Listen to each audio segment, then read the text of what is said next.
Hello, and thank you for taking the time out of your very busy schedules to join me. I hope that there is something within this video that is a benefit to you or to somebody that you know. Please like, subscribe, and share. Also, if you feel, please leave a comment down below. Now, I'm about to begin is sort of a short 3-part series, I guess you could say. 3 speeches given by George Washington, which I think would be good at this time to point out. The first would be Washington's inaugural speech of 1789. The second is his prophecy for America, and the third would be his farewell speech. Of course, when I was putting this little mini-series project of mine together, I started hearing about white Christian nationals. In brief, it's okay to be a Christian national unless you're white. Yeah, things are getting pretty bad. So once again, it brings me back to Washington's inaugural address. Now, this is a transcript. I got a copy of it from Mount Vernon Museum online. I believe it's mountvernon.org. Feel free to go ahead and get a copy for yourself and read it, or read it on the webpage. Fellow citizens of the Senate and the House of Representatives, among the vicissitudes to life, no event could have filled me with greater anxieties than that of which the notification was transmitted by your order and received on the 14th day of the present month. On the one hand, I was summoned by my country, whose voice I can never hear but with veneration and love, from a retreat which I had chosen with the fondest predilections, and, in my faltering hopes, with the immutable decision, as the asylum of my declining years, a retreat which is rendered every day more necessary as well as more dear to me by the addition of the habits to inclination, and of frequent interruptions in my health to the gradual waste committed on it by time. On the other hand, the magnitude and difficulty of the trust to which the voice of my country called me, being sufficient to awaken in the wisest and most experienced of her citizens a distrustful scrutiny into his qualifications, could not but overwhelm with despondence one who, inheriting inferior endowments from nature and unpracticed in the duties of civil administration, ought to be particularly conscious of his own deficiencies. In this conflict of emotions, all I dare aver is that it has been my faithful study to collect my duties from a just appreciation of every circumstance by which it might be affected. All I dare hope is that if in executing this task I have been too much swayed by the grateful remembrance of former incidences, or by an affectionate sensibility to this transcendent proof of the confidence of my fellow citizens, and have thence too little consulted my incapacities as well as disinclination for the weighty and untired care before me, my error will be palpated by the motives which mislead me, and its consequences be judged by my country, with some share of partiality in which they originated. Such being the impression under which I have, in obedience to the public summons, repaired to the presentation station, it would be peculiarly improper to omit in my first official act my fervent supplications to the Almighty Being who rules over the universe, who presides in the council of nations, and whose providential aids can supply every human defect, that his benediction may consecrate to the liberties and happiness of the people of the United States a government instituted by themselves for these essential purposes, and may enable every instrument employed in its administration to execute with success the functions allotted to his charge. In tendering this homage to the great author of every public and private good, I assure myself that it expresses your sentiments no less than my own, nor those of my fellow citizens at large, less than neither.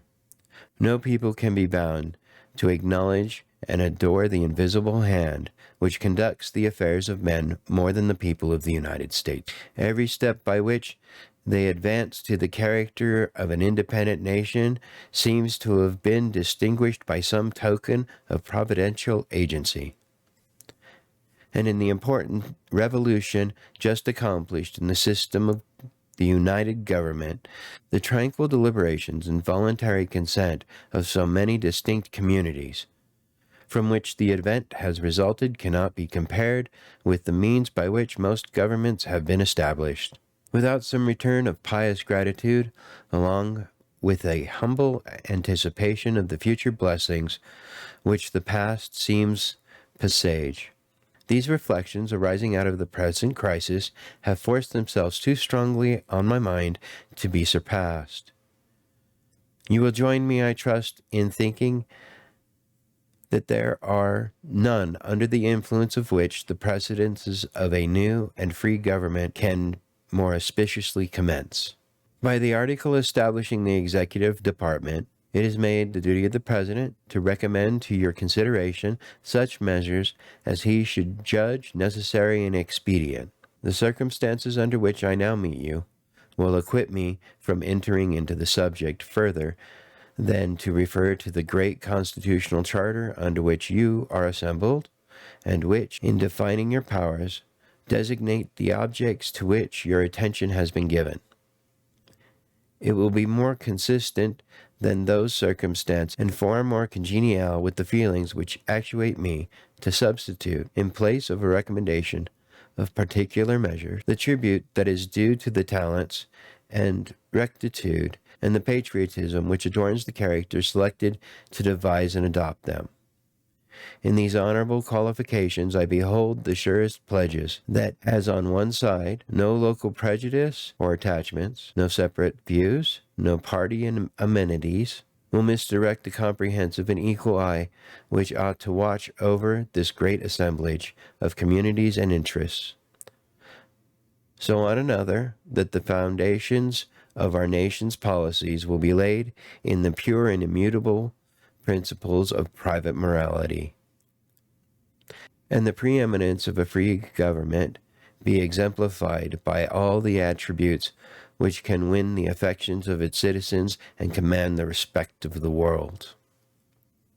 I dwell on this prospect with every satisfaction which an adorant love for my country can inspire, since there is no truth more thoroughly established that exists in the economy and course of nature, an indissoluble union between virtue and happiness, between duty and advantage, between the genuine maximus of honest, magnanimous policy, and the solid rewards of public prosperity and felicity. Since we ought to be no less persuaded that the quietest smiles of heaven can never be expected on a nation that disregards the eternal rule of order and right, which heaven itself has ordained. And since the preservation of the sacred fire of liberty and the destiny of the republican model of government are justly considered as deeply, perhaps, as finely staked in the experiment entrusted in the hands of the American people.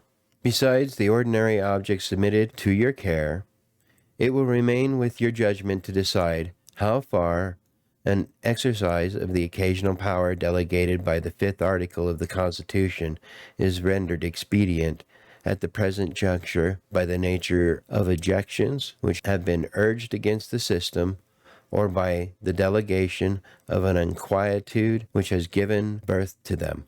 Instead of undertaking particular recommendations on this subject, in which I could be guided by no light derived from the official opportunities, I shall again give way to my entire confidence in your discernment and pursuit of the public good.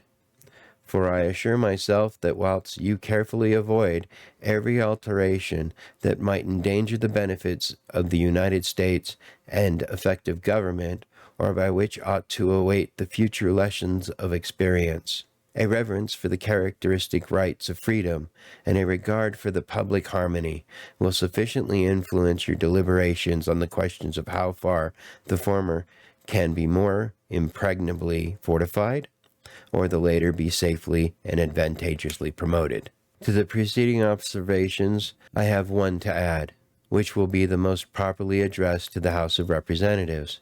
It concerns myself, and will therefore be as brief as possible. When I was first honored with the call into service for my country, then on the eve of an arduous struggle for its liberty, the light in which I contemplated my duty required that I should renounce every pecuniary compensation.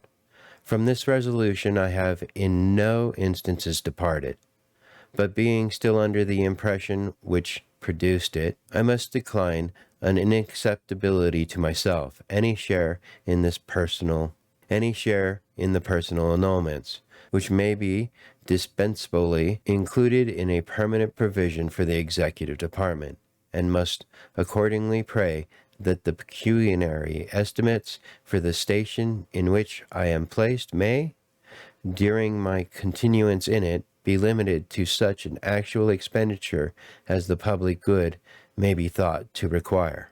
Having thus imparted you my sentiment, as they have been awakened by this occasion which brings us together, I shall take my present leave, but not without resorting once more to the benign parent of the human race, and disposition for deciding the unparalleled unanimity in a form of government, for the security of their union and the advancement of their happiness, so as divine blessing may be equally conspicuous in the enlarged view, the temperament consultations, and the wise measures in which the success of this government must depend. Now with that, I also wanted to say I do agree in this idea of the separation of church and state, but in so much as the intent that the state does not promote an individual religion. As I read this, did you hear anywhere where our country initial founding was a democracy? I remember saying this every day when I was in school, as well as having school prayer. It wasn't that long ago. It was the 70s, 1976. I do remember it. The most patriotic time our country has ever been, I guess. Because right now, it's hard to believe that we're still in the same country that I grew up in. So with that, I want to say real quick, I pledge allegiance to the flag of the United States of America and for the republic for which it stands, one nation under God, indivisible, with liberty and justice for all. When was the last time that was even said at the Senate, the House of Representatives, even in the Pledge of Allegiance, where it says republic? Why do they keep saying the democracy is at threat? We're never really a democracy. We were always a republic. We were founded as a republic, as you saw in Washington's speech. The Pledge of Allegiance states we're a republic, and yes, I know the Pledge of Allegiance didn't really come into existence till after the first Civil War. Yes, I know, I said the first Civil War. Currently, I believe currently we're about to enter the second Civil War. So with that, I want to say thank you very much for taking the time out of your very busy schedules to join me. I hope that there was something within this video that was a benefit to you or to somebody that you know. Please like, subscribe, and share. Go ahead and leave a comment down below. I'd like to hear your opinion on this as well. So with that, thank you very much. United we stand, divided we fall. God bless you, and God bless America.